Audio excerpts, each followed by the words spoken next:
एक गरीब किसान की दर्द भरी कहानी। जून का महीना था। चिलचिलाती धूप में रामलाल अपने मन में बदबदता हुआ जा रहा था। धूप इतनी तेज थी कि जमीन भी आग सी तप रही थी। रामलाल के पैर में चंपल भी नहीं थी। वो नंगे पैर लंबे लंबे पगों से आगे बढ़ता जा रहा था। उसको अपनी नहीं बल्कि अपने खेतों की बहुत ज्यादा फिक्र थी। जंगली भुंडों के झुंड खेतों में आते थे और कुछ ही मिनटों में खेत को नहस तहस कर देते थे।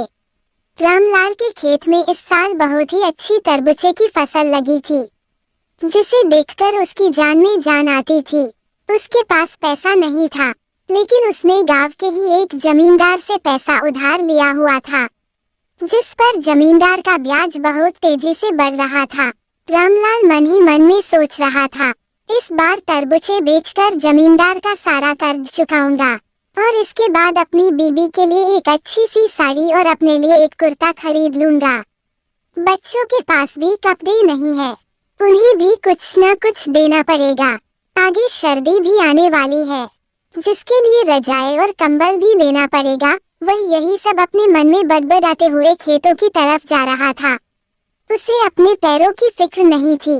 आम आदमी तो ऐसी गर्मी में नंगे पैर नहीं चल पाता, लेकिन रामलाल अपने मन में सपने देखता हुआ अपने खेतों की ओर बढ़ता चला जा रहा था। खेत के पास पहुंचते ही रामलाल गदगद हो गया। खेत में बहुत अच्छी तरबूजे की फसल थी। वो हर समय खेत में ही आते जाते रहता था, क्योंकि अगर धोखे से भी भून आ गया तो उसका पूरा का पूरा खेत कुछ ही समय में खत्म हो जाएगा और उसके सपने मिट्टी में मिल जाएंगे। इसलिए रामलाल दिन में और रात में पूरा समय खेत में ही गुजारता था। रामलाल की पत्नी भी फूली नहीं समा रही थी, क्योंकि 10 साल बाद उनके खेतों में इतनी अच्छी फसल लगी हुई थी, लेकिन गर्मी बहुत ज्यादा था। जमींदार अक्सर आके रामलाल को धमकी देता रहता था, फसल काट दो और मेरी पाई पाई चुका दो, नहीं तो तुम्हारे लिए अच्छा नहीं होगा। रामलाल ने हाथ जोड़कर कहा, इस साल खेत में फसल अच्छी लगी है साहब, मैं आपका एक एक पैसा चुका दूंगा। तरबूजे की फसल लगभग तैयार थी।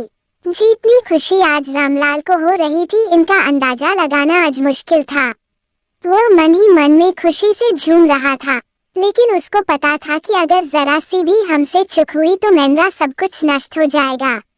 रात में भी वह जरा सी आहट से भी उठ के बैठ जाता, अपने खेत में इधर उधर देखता और आकर फिर से सो जाता। उसकी नींद कभी पूरी नहीं हो पाती थी। उसके सपने में भी खेतों की याद बनी रहती थी। 3 दिन बाद अब तरबूजे की फसल को कटाई करके शहर भेजने वाला था। रामलाल और उसकी पत्नी बहुत खुश थे। उन्हें पता था कि अब हमारा भी अच्छा समय शुरू होने वाला था।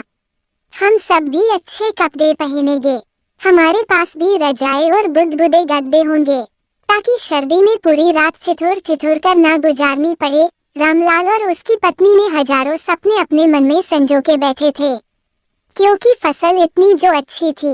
रामलाल की फसल देखकर पड़ोसियों को भी जलन हो रही थी। रामलाल ने अपने पूरे खून पसीना लगाकर फसल तैयार की थी। 4 बीघे की फसल गांव में किसी ने पहली बार की थी, और इतनी अच्छी फसल शायद आसपास के गांव में कई साल बाद रामलाल ने की थी। खेत में तरबूजे चमक रहे थे। इस साल तरबूजे की कीमत भी बहुत अच्छा था, इसलिए रामलाल सोच रहा था कि उसका सारा कर्ज चुकता हो जाएगा और बहुत सारे रुपये भी बच जाएंगे। अगले दिन रामलाल सुबह जगा और हालांकि रात वह सो नहीं पाया था। रात भर जानवरों को भागता रहा, मगर सुबह जब उसने अपनी फसल को देखा तो एकदम से उसकी खुशी से उनका चेहरा एकदम लाल हो गया। उसकी पत्नी खाने का लेके खेत में आई और रामलाल को खाना खिलाया, और उसके बाद रामलाल आराम करने लगा।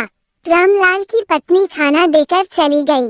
रामलाल खेत में एक छोटी सी लकड़ी की झोपड़ी बनाकर रहता था। उस झोपड़ी में आराम करने लगा। दोपहर का 12 बज चुका था।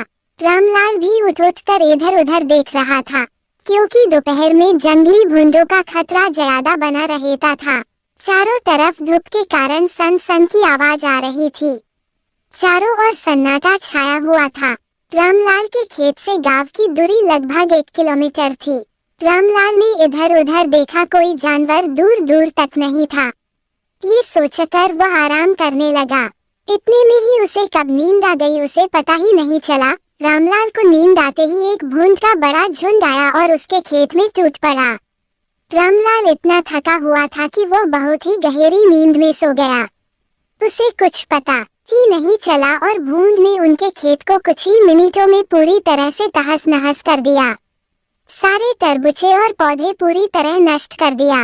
रामलाल नींद में सपने देख रहा था। भूंडों ने पूरा का पूरा खेत साफ कर दिया था। दोपहर को 3 बजे के आसपास जब रामलाल की पत्नी खेत में आई तब खेत में उस समय सिर्फ 2 ही भूंड घूम रहे थे। बाकी खेत पूरी तरह से साफ हो गया था। उसमें एक भी तरबूजा नहीं बचा था। रामलाल की पत्नी दौड़ती हुई गई जहां रामलाल सोया हुआ था। उसने रामलाल को जगाया और जब रामलाल उठकर अपने खेत की तरफ देखा तो उसका पूरा रंग ही उड़ गया। वो वहीं पर अपना माथा पटकने लगा। उसके सारे सपने बस थोड़ी ही देर में चकनाचूर हो गए। अब वो सोच रहा था जमींदार का कर्ज कैसे चुकाऊंगा। रामलाल की पत्नी बेहोश होकर वहीं ही गिर गई। रामलाल को भी होश नहीं था। उनको भारी आघात लगा हुआ था। वो बहुत बड़ा आदमी बनने का सपना नहीं देख रहा था। वो सिर्फ अपना घर सुधारने के बारे में सोच रहा था, लेकिन अब उसके सारे सपने पूरी तरह से टूट गए थे। रामलाल और उसकी पत्नी की आंखें खेत को देखकर पथरा सी हो गई थी। खेत में चर रहे 2 भूंड भी अब जा रहे थे। शायद उनका भी पेट भर गया था। खेत में ऐसा कुछ भी नहीं बचा था कि उसे जानवर भी खा सके। रामलाल ने आसमान की तरफ देखा और फिर वहीं गिरकर बेहोश हो गया। समाप्त। कृपया लाइक, शेयर और सब्सक्राइब करें।